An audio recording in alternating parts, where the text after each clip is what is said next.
Paula, thank you so much for being on the podcast today.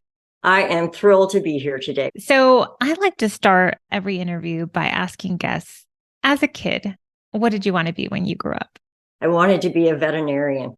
Oh, yeah. What do you think? What was it about being a veterinarian? I was really into animals and I wanted to help. I kind of had that urge to help, but never actually really pursued that as an opportunity. But when I was younger, it was a veterinarian, then it was an architect. And I Mm. started architecture school. And the first semester, I was like, oh, this is not for me. And I switched to visual communications and graphic design. Ah.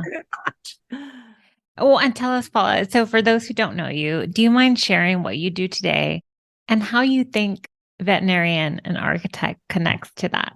I am now a women's mental fitness coach, and my passion is really helping people just become, especially women, become connected to their true self so that they can be the happiest, healthiest, stress-freest versions of who they are. The give back component is kind of a commonality because you're helping people create something beautiful. You're with the pet, it's a beautiful life, the beautiful love that you share as a veterinarian. With the architect, it's built something that people, oh, I love that. And then with the coach, it's like, oh, I love how I feel. So to me, I guess that's the connection between them. But yeah, architecture and veterinarian, they're pretty disparate. And I think that the veterinarian was my desire to help and give back and be warm and fuzzy and lovey. And the Mm. architecture was my love of how do you put things together and make them better and come out in a different way. Mm. So tell us, was it a straight path to what you do today? I assume it was Yeah, not a straight line. yeah, definitely not. And I think as with most of us, that's kind of the way it goes. I was moving heavily into my career was heavily into the career as the graphic designer. I was actually by that point in my late 30s had reached the point of being creative operations and advertising agencies or corporate graphics and art marketing advertising areas. And everything changed when I was 37 when I got diagnosed with breast cancer. Oh. And it took me about 3 years to get my life back. Mm. And at the end of that, I couldn't go back to advertising and get all stressed out about whether or not my Taco Bell commercials got on the radio at the right time or working 12, 14-hour days just to make somebody money.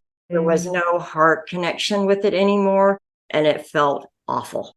Mm. So over a period of quite a few years, I became self-employed. I left my corporate job and was self-employed and freelanced and did the same type of work, but under the freedom of my own company. And that was back in 2001.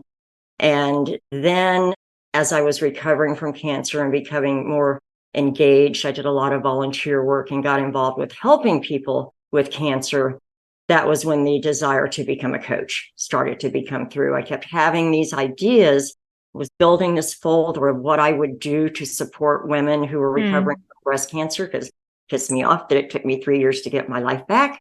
And then by coincidence, I came across coaching. And at Mm. my very first coach training, I met a doctor from my town who knew an oncologist who helped me pilot my first program for cancer survivors. And so that's how I got into coaching Wow. and the transformation of people's lives. I was doing it and it was really working. And then I started helping other people doing it and it was really working. And my interest and commitment and training and methods just kind of grew from there. Wow.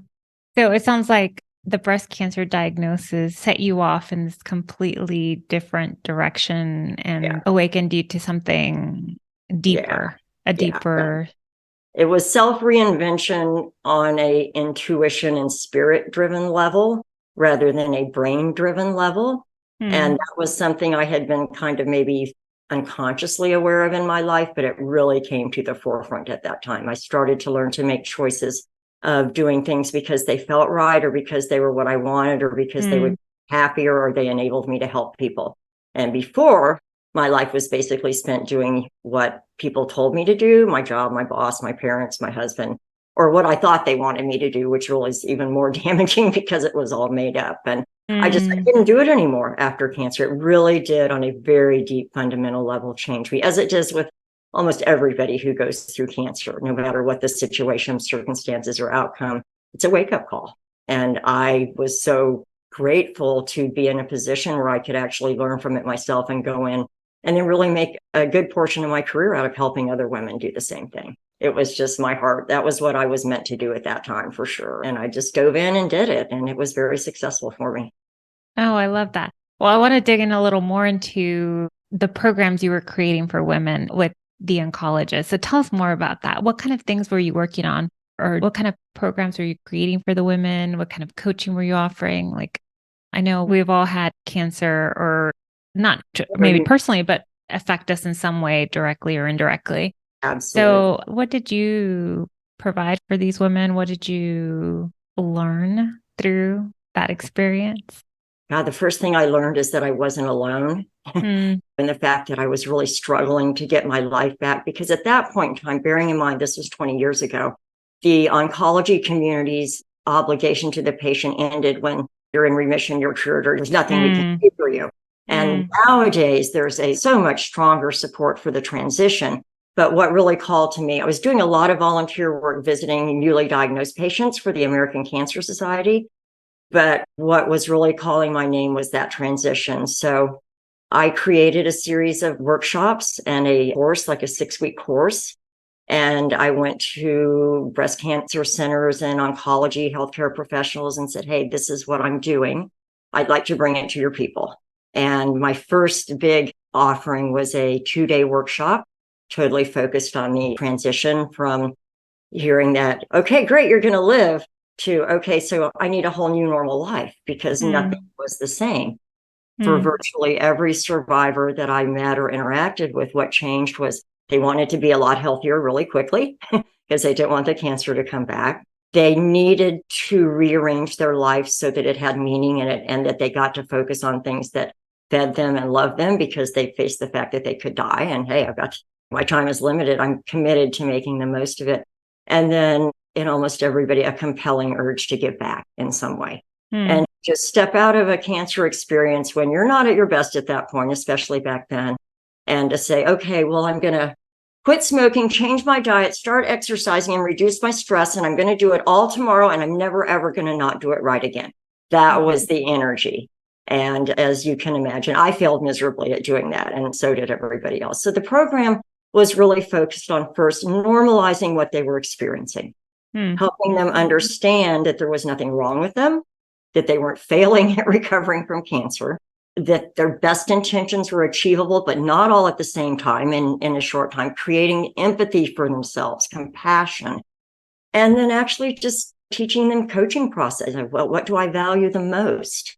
How do I look at what I have and say, this I want to keep and this isn't feeling so good? But it was really, the first big component was the sharing of the story, because most of us never really had a chance to share our story while it was happening. So that was mm, always the beginning of any work that I did with survivors, was tell your story.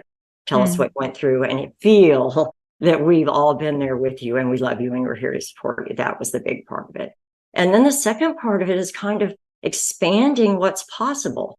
At that point in time, you're kind of beat down, you've been pretty traumatized, everything in your world has changed. Our basic brain tendency is to hunker in, to take control, to get a little smaller, to hold on, to be safe. And I had to teach them how to step through that and accept it as normal and natural, but to really open up the possibility that there was more, and that these things that they were longing for, more time with the family, a less stressful job, giving back, changing their lifestyle routine, that those things were all possible. They couldn't do it overnight at the snap of a finger, but it was definitely possible. And part of the way that I helped teach them that was other survivors, not just my story, but hearing their others, and then hearing people who were further down the journey from them. And so the process was organic in its own way, because it was different with every group of women that came in and what they were specifically going through. But the process was always the same. Share your story, give yourself permission for self-empathy and self-love. Get really clear on what lights you up and what matters to you. And then here's how you process the normal human resistance that we have to change, and get to the other side and get into that place where you have your life back again, except you like your life. And now I have some control over what I'm doing. Yes, I can take actions to make myself healthier.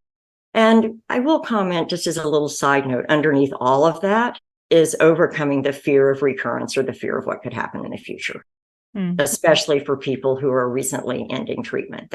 And especially back then, that was always the hidden fear that nobody really wanted to talk about, that had to be addressed, had to make peace with our own mortality. And that's where the opening came for the bigger vision of what's possible. I mean, truthfully, for me, it's like I faced death, I came through. I'm not really that afraid of a whole lot of things anymore. I'm willing to be a lot riskier, a lot bolder, to take hugely scary leaps of faith, because I can't stay where I am anymore. And that's probably the biggest story of myself, my life and myself, is just reinventing myself when what I wasn't working anymore. The conscious doing of that for the first time was definitely after the cancer experience. Wow, Paula. It was one of the best, and it led to so many other of the best things. And I am actually a 25-year survivor this year, in January of this year. Congratulations. So it was a long time, but here I am. Well, there's a lot there that you just shared that I want to highlight. Okay. And so, Paula, you said some of the steps that you went through with these women who were cancer survivors in this program. You said sharing your story, giving yourself empathy. You said getting clear on your values and what's important to you, and then making peace with your own mortality. Yeah, that's the tough one. And as I was taking notes as you were talking, I thought, wow, this really is a lesson for all of us in how to live life. It is. And that was the gift for me, because there came a point when for about 10 or so years, I got pretty burned out in that industry. I decided to go in a different direction. But what I learned then has always been the foundation for the work that I've done with people, whether they have cancer or not, because it is the same process for all of us, really. Cancer just makes it really urgent. And as I think about myself and clients and the people I love, like, what's more beautiful than giving ourselves empathy? Well, one, sharing your story, right? Sharing our story and connecting with other people in that way, giving ourselves empathy. I think through my work in coaching, I feel like a lot of it comes down to giving ourselves empathy. That's the foundation for everything. We can only share as much love as we love ourselves. We can beat ourselves up, especially as women. I wouldn't treat a murderer the way I would treat myself sometimes. We're conditioned in a different direction, and we have the ability to shift it around, but often not the awareness or the means to do so. Yeah, I always tell clients about our inner critic voice that we all have, and even just creating awareness around it, and then tapping into that inner leader voice. And the inner leader voice is a compassionate voice. Exactly. That's so true. Well, then you said getting clear on your values and what's important to you. And then the last one really resonated with me. You said making peace with our own mortality.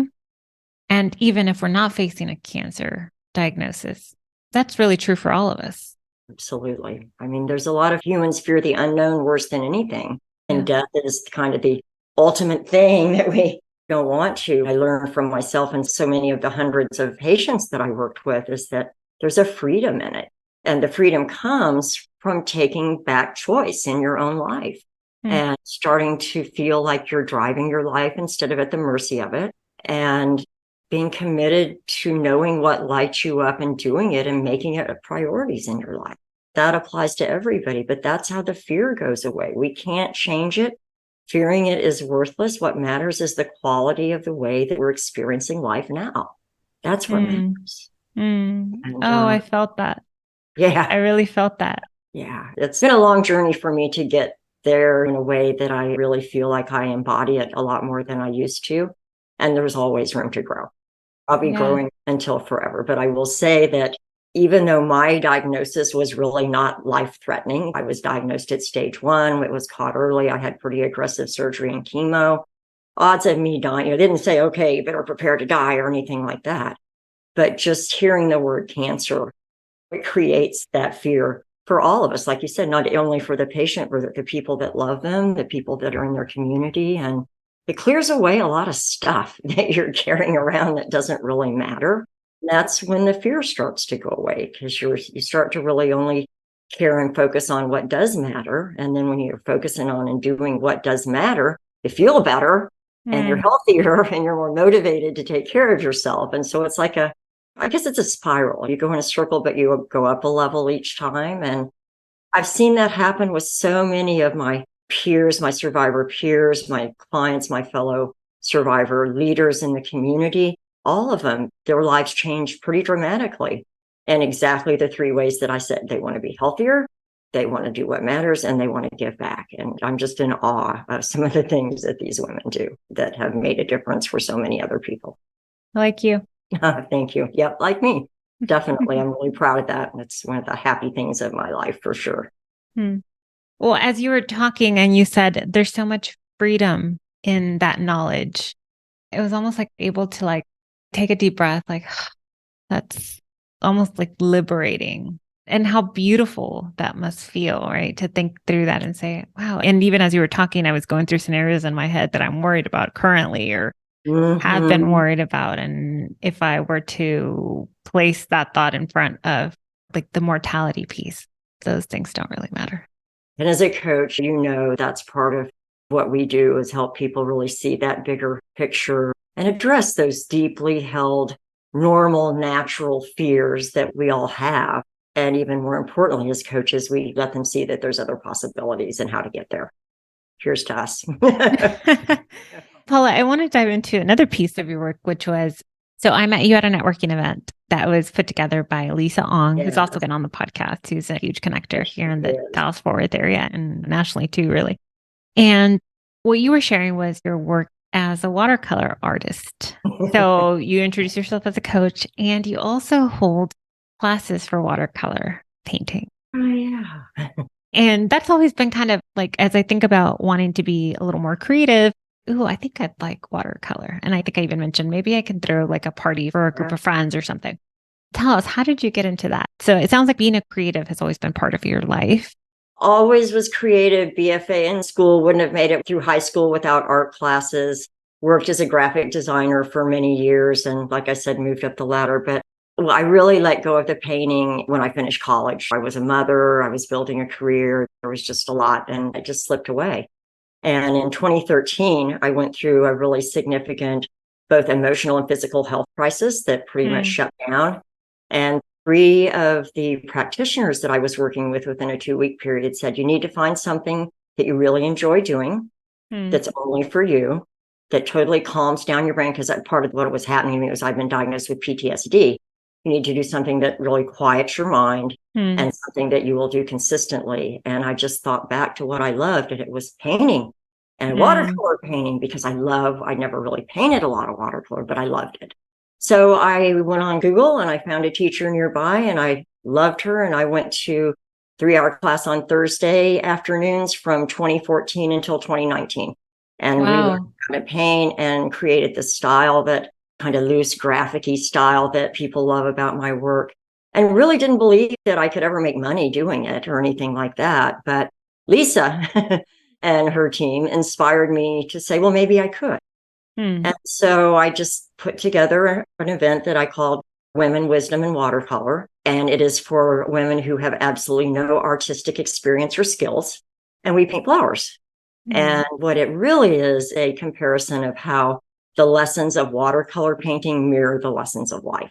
Because everybody always said, oh, watercolor painting's so hard. When we were starting the last event, oh, it's so hard. And I'm like, no, what it is, what people are saying and artists are saying when it's so hard is what they mean is they can't control it.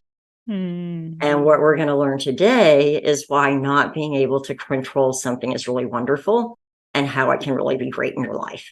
And that's really what it is. It's just stepping into, first of all, we do something really silly. We paint with straws, but you can create flowers by blowing with straws. I could show you some examples if you'd like. And then we talked about the differences, and it really became clear that what really resonated with people the most is the fact that, wow, I have to sit here and I have to let this watercolor painting do its own thing. And then, oh my God, look at what it turned into. And then that total just rejuvenating relaxation when they were done, going, wow, I shut my brain down for 3 hours. And then, oh my God, look at what I made. this pride, this joy of being able to say, I didn't think I could do it. And look what I did. Mm. And that's where it comes together. The coaching and the watercolor is the same things that I teach people to do as a coach are what I learned to do watercolor. It didn't take me 3 months in that class to figure out this was my healing path. And everything that was happening was I was learning for a reason. And that was going to be to share it. Just like when I went through cancer, I knew there was a reason. I knew I was meant to share it because it just transformed me. I mean, my PTSD symptoms now are virtually totally manageable. My creativity just went through the roof when I started doing it because I was consistently shutting my brain down and giving space for other stuff to come through. And then I was feeding myself with something that I did. And I would just look at it going, oh my God, I'm an artist. Look at that. I did that. And we all need something like that we do that lights us up, that we love, and that we're just so proud and thrilled of. And I mean, there are times that I'll paint something and I'll just sit there looking at this little spot of it. Like, God, look at what that created on its own. It's so gorgeous. I did it, but I didn't do it, but it's mine. So it's a way to really, first of all, just connect women to the ease of disconnecting from brain-driven stress and chatter and whatever. But more importantly, it's lighting that creative spark, letting you see that you have it in you. And then opening up the space and permission to not have to know it all, to let it flow and see what happens. And to me, that's kind of what my coaching is about and what I want to do for people. What I love the most is seeing that light bulb moment that I saw in everyone who's attended this event to go, I did that. And not only did I do it, but now I'm sharing it with other people. I'm doing it with my mom. I'm doing it with my kid. I mean, yeah. That's amazing. As I think about my own life and work and kids and summer camp right now and all those things, I think, oh, life is really full. And yet there is this kind of, as you're talking, and I bet listeners are feeling that too, of like, oh, I want to make a little space for that. Yeah. Creativity. I don't know exactly what it is yet or what that would look like or when or how, but there's like something as you're talking, I'm like, oh, I think I need something kind of meditative and creative That's that I haven't tapped into. Yeah, a really good way to describe that longing that's coming from our heart is that we have something in us that we want to create. And it may be something big, but we're meant to create as human beings, I believe, as spiritual human beings. And so making time, and I see that with so many of my clients, and oftentimes that's why they come to me. It's just like there's something missing. I know there's something I'm meant to do. You can create anyway. I do other creative processes with clients and groups as well. The easiest thing to do is crayons. Pick up crayons and skittle. You put crayons in the hands of an adult and the little kid just comes dancing out. And I've done that with groups of nurses and all kinds of in different ways. But for me, it's like shutting down that thinking brain and just seeing what comes out. I could talk about that for a long time, so I won't. Well, I definitely have access to crayons. Yeah. I have a 5-year-old and a 2-year-old. There you go. So I will tell you, the next time you're stressed, something's really annoying you or you're really upset about something, go sit down, pick up a couple crayons and just start scribbling. And that will be very much, I actually did that with one of our ICF chapter in Fort Lauderdale right after COVID started. But there's just something about it that just lets that negative energy just kind of come on out. I have mandalas that people can color, all kinds. If you want to play, talk to me afterwards. I'll send you something to play with. Thank you. If someone's listening, thinking, what coming up for me is almost like there's not a cancer diagnosis, thank goodness, right? But there is kind of a feeling of maybe there does need to be an awakening or a transformation or getting clear on values and all of that. Maybe there's kind of like some curiosity there, something that you've said has sparked something for someone. I hope so. I really do. What would you say to that person listening? I would say if you're feeling that, you're meant to do it, first of all, in some way. And it doesn't matter what you do, just do something. For most, it can be looking back as a kid. One of the things that I really reconnected with when I was a kid, I loved swimming. I loved being in the water. And now I love being in the water again. And the other thing I would say is that it will change your life to give yourself permission to engage with something creative, whether it's gardening, coloring, anything at all. But I would also say is that you owe it to yourself, because our brains need that shutdown. They need that method of getting away from all of the thoughts that just, one of my clients calls it the rat on the wheel. 2 or 3 minutes of conscious breath work, coloring, movement, meditation. Those are the things that open the door for more. If you're going, oh God, I'd like to try watercolor. Could I do ceramics? Or wow, that thing that person is doing looks really interesting. Just go do it. Once. You have nothing to lose, and try a lot of things. It isn't just one thing. It's whatever draws you that you kind of want to go. It's like you go walk in a store and you see something and you just know it's meant to be yours. When you have that moment of knowing that it's, I'd like to do that. Ooh, just do it. Follow the impulse. That would be my advice. Follow the impulse. Oh, thank you, Paula. If people want to learn more about you, how can people work with you? How can people follow along? Tell us all the things. My website is what'snextformylife.com. Just exactly like it sounds, no apostrophe. And you will find all kinds of stuff there about me. You'll find info about the studios and the other things I've been doing. You can also follow me on Facebook and LinkedIn as Paula R. Holland. And I primarily do small groups of women. I do a lot of activities and courses with small groups. And I also work with people one-on-one. And the beginning point for that is just to reach out to me. My email is paula@what'snextformylife.com. So I'm pretty easy to find. And we'll talk and find, I like to create customized paths for people that can pull in the creative aspect. Some people are more drawn to creative expression through writing or movement or music or art.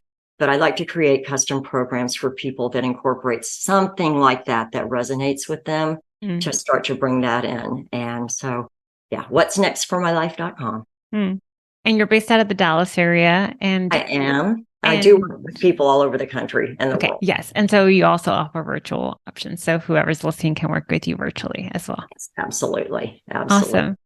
Paula, thank you so much for being here. Thank you so much for sharing your story. It's been an absolute pleasure. Thank you. And you have just made it such a comfortable and welcoming conversation. I really, really appreciate you too. Thank you. Thank you.